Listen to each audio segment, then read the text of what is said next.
Shalom, shalom. This is Kapalia, a.k.a. Pops, out of GMS Chicago, with another sit-down.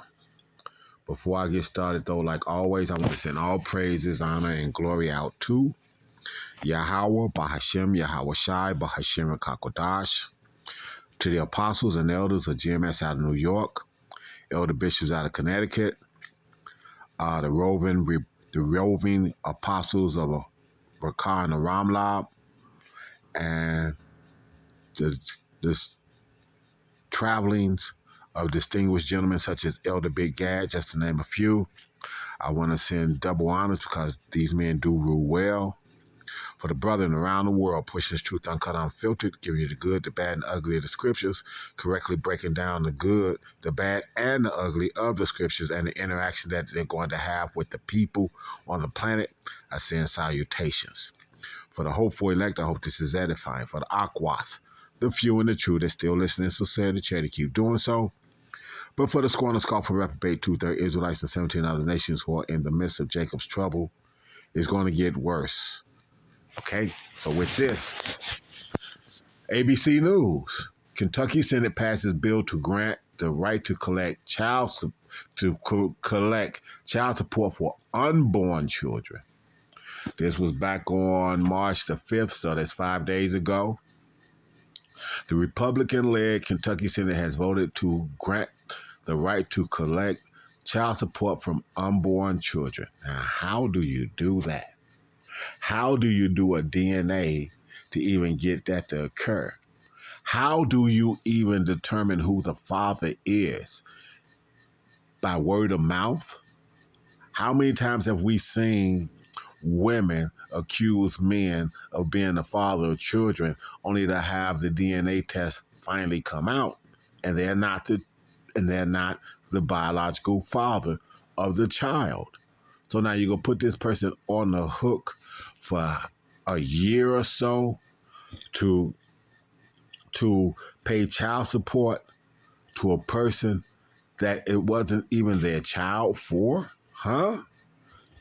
Let's read it. Frankfort, Kentucky. The Republican-led Kentucky Senate voted overwhelmingly Tuesday to grant the right to collect child support for unborn children, advancing a bill that garnered bipartisan support. The measure would allow a parent to seek child support up to a year after giving birth to retroactively cover pregnancy expenses. The legislation, Senate Bill 110, won Senate passage on a 36-2 vote with little discussion to advance to the House. Republicans have supermajorities in both chambers.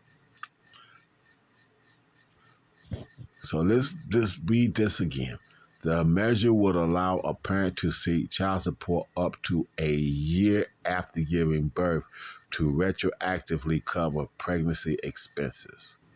Okay.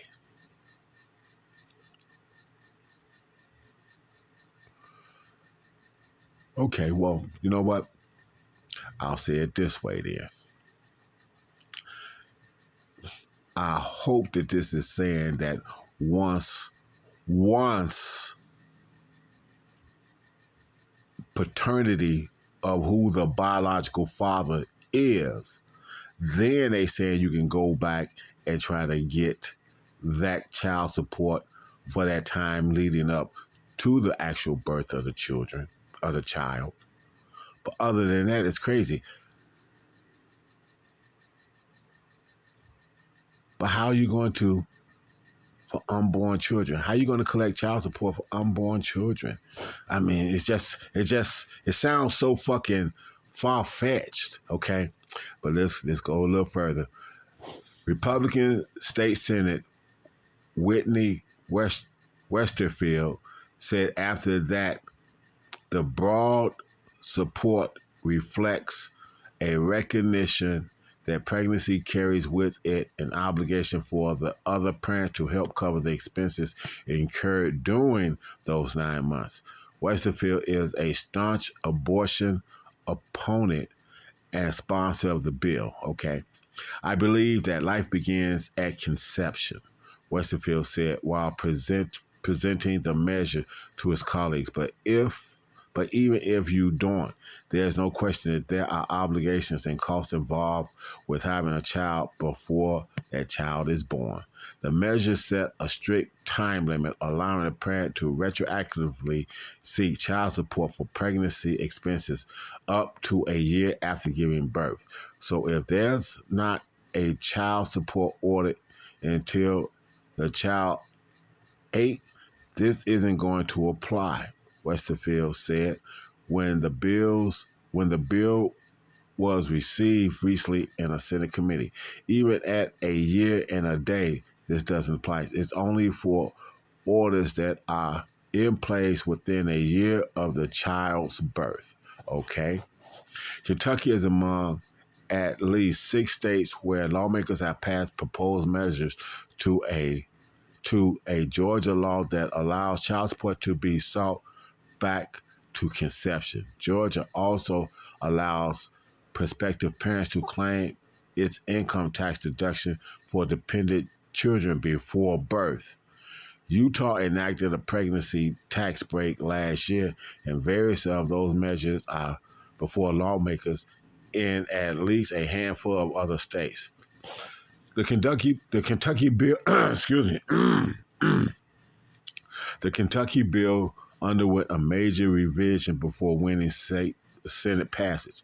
The original version would have allowed a child support action at any time following conception, but the measure was amended to have such an action apply only retroactive after the birth with the time limit. Despite the change, abortion rights supporters will watch closely for any attempt by anti-abortion lawmakers to reshape the bill in a way that sets the stage for personhood of a fetus, said Tamara Weeder.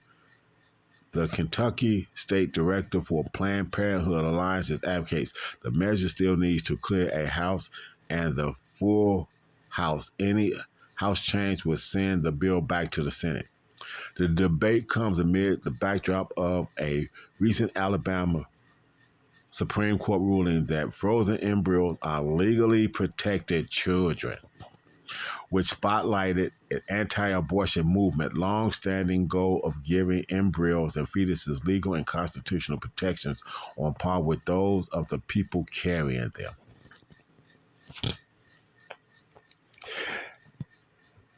These people are getting in their own way, getting in their own way. They passing laws just for the sake. I mean, I don't agree with abortion, things of this nature. Okay, I understand that. Okay, and they done pulled a lot of it down so that they can. Okay, but also child support itself, Title 4D, is actually unlawful in itself. It's unlawful. Okay.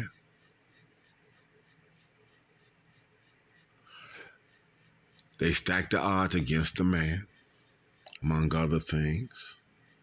She can lie. Are they going to make this a mandatory?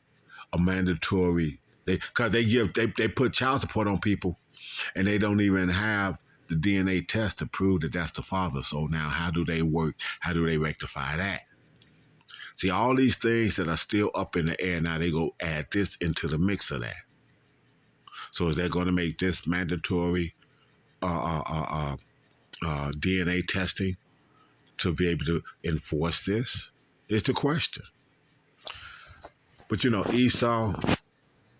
Esau just unrighteously decree things that he wants to do because that's Esau's way. So let's go get some scriptures now.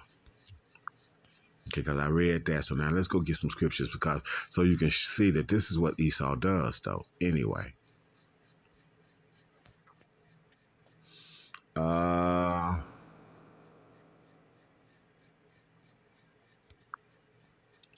Yeah, I'm going to start here. Sirach 14:5, and then I'm going to jump down to 7. Because, see, this man is doing an evil that can actually come back to even get himself. But he ain't even thinking about that. He that is evil to himself, to whom will he do? Will he be good? Like I said, they's cutting these laws, but the courts and the jails are full of what they call derelict and deadbeat fathers for missed child support, and then and then when DNA tests are done, they find out that the dads or the so-called biological father is not even the father. Then what happens? Okay, and then if you get caught in a situation where you're there under this Title 4D, then you've already been put on the hook. So you can't even come off the hook. If a DNA test comes out 2 years later or 3 years later and you're not the father, but you've been paying child support for 2 or 3 years, then they require you to keep doing it. What kind of shit is that? Okay. And verse 7, if he doeth good, he doeth unwillingly, and at the last he will declare his wickedness. You find out that you're not. Under these laws, you can find, like I said, you can find out that you're not the dad DNA wise, but you'll still be on the hook to pay the fucking child support. What kind of shit is that? Okay. Let's go over here. Let me get the scriptures. Run through them. Go through them, I should say. Ain't no never running through scriptures. Isaiah 10:1. What we got here? Isaiah 10:1. Woe to them that decree unrighteous decrees and that write grievousness which they have prescribed. So they write this shit, make this shit law, make this shit something you got to deal with, and then call it for the children when Title 4D isn't for the children. It's a cash cow for the motherfucking court systems. That's basically all it is. That's what the elder Malcolm is going through right now, dealing with that. But he done did all the leg work and digging on it. So he done found all of the, I won't even call it loopholes, all the righteousness that is supposed to be ruled under. That they own laws say that they're not supposed to be doing it this way, but they do it anyway. Okay, they do it anyway. Let's go here. I'm gonna go to Micah.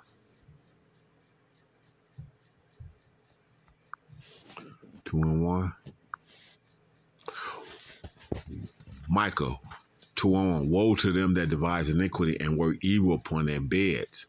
So they think about this shit while they're in their sleep or while they lay on their beds. When it is morning, when the morning is light, they practice it because it is in the power of their hand. They sign the shit in the law and make the world have to make the land have to be governed by it.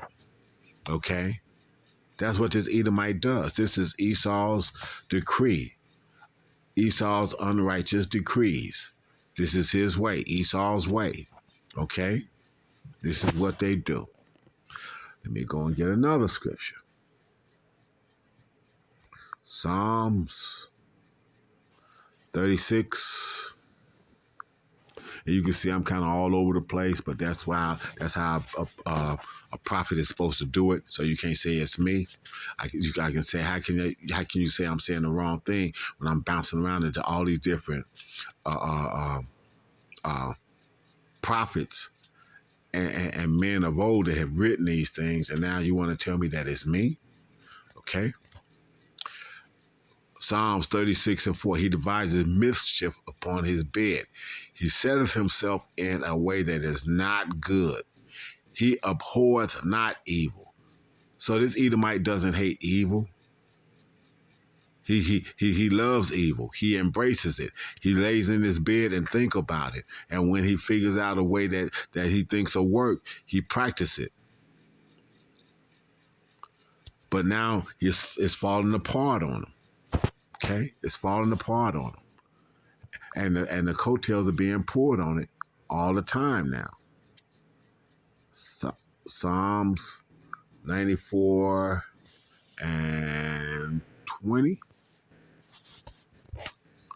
Psalms 94:20. Shall the throne of iniquity have fellowship with thee? So we know that as Israelites, we know that this man is wicked. As the elect, we're not joined to him.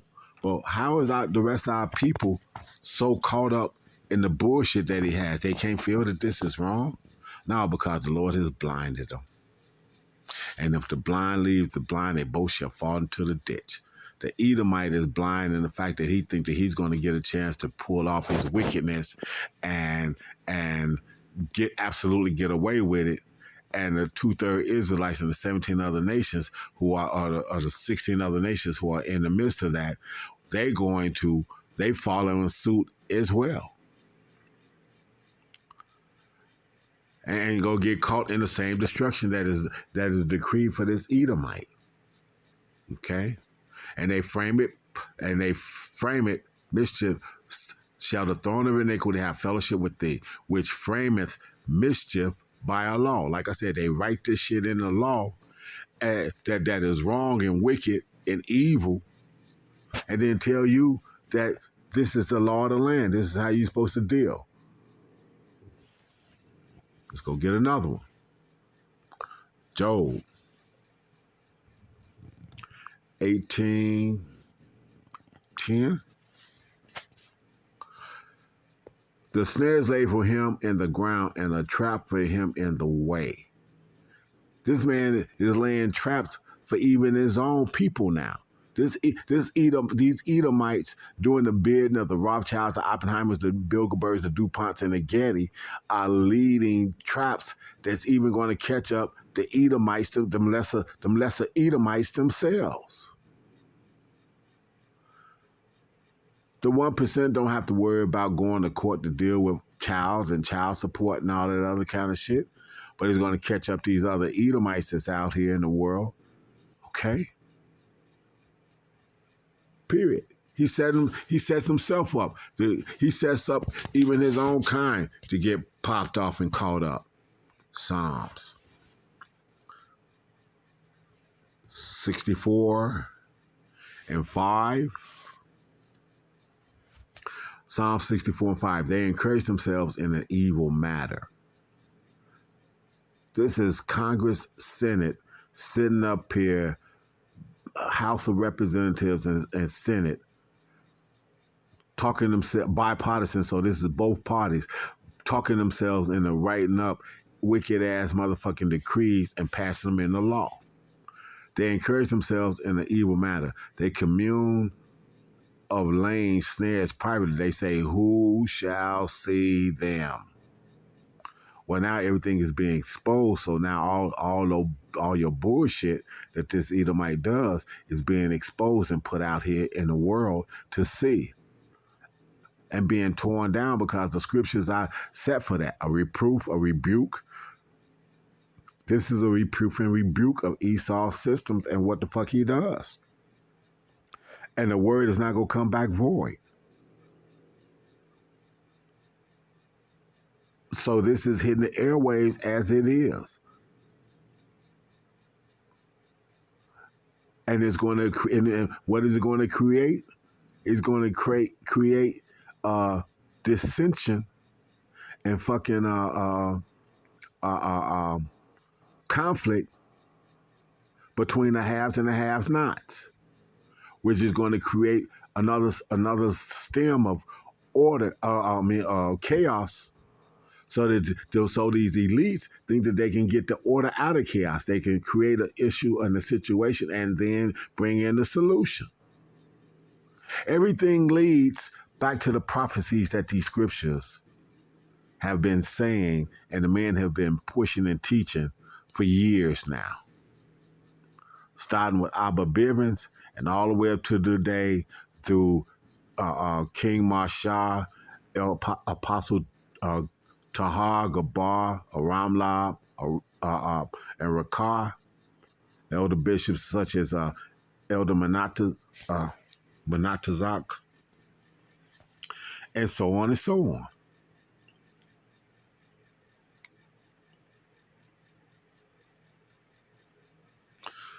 so on and so on.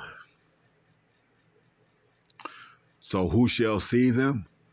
The men of the Lord is who's going to see them. Who's going to condemn them? The prophets and the men of the Lord that understand these prophecies and how to match them up. What's going to be the working force? The word itself. It's not going to come back void. One more scripture. I think that should be enough to say what it needs to say. Sirach 27:29. Sirach 27:29. They that rejoice at the fall of the righteous shall be taken in a snare. That's these Edomites. They rejoice. Then they say, raise it, raise it.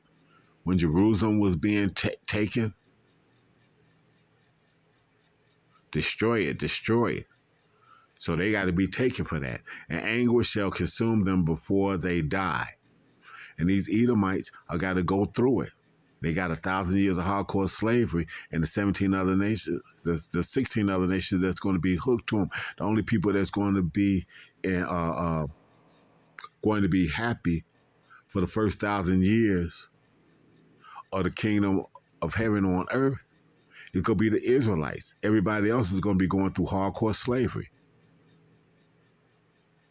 And that's just the way it goes. And they want to say that this is hate speech. Okay? This Bible been around for how long? But now all of a sudden that the real meanings behind it is being brought out, nobody wants to deal with it. So the famine of the word is going to be coming. They go shut this down. They go shut the internet down. And when they do, that's when the Lord can send the angels. Because times are going to be rough and hard. But the prophets are going to be protected in those days. They're going to have to go through shit, but they're not going to catch it like the rest of the world. So I hope that's edifying, that as part of the hopeful elect, you can look forward to all these times getting even worse. And for you people that are outside of the truth, you can contemplate why are you letting yourself stay in that position in the process of. If you're some of the last people that's supposed to be coming into this truth, you better go on and get on board while the last of the green tree is still up. So with that, I hope that's edifying. I want to send all praises, honor, and glory out to Yahweh, Bahashem, Yahweh Shai, Bahashem, and Kakodash, to the apostles and elders of GMS out of New York. I want to send double honors. Again, I want to send all praises, honor, and glory out to Yahweh, Bahashem, Yahweh Shai, Bahashem, and Kakodash, to the apostles and elders of GMS out of New York, elder bishops, all those people I mentioned before. Double honors to. Hopefully, I hope that's edifying. The brothers that are pushing this work in truth and sincerity and like-minded affiliates of GMS, keep working. They coming down. These strongholds and this bullshit that this Edomite was given to hold his kingdom up, the foundation of it itself has already been shaken. We're pulling it down brick by brick, word for word, by the word. Hearty Shalom and Shabbat Shalom and Kwam Yasharala.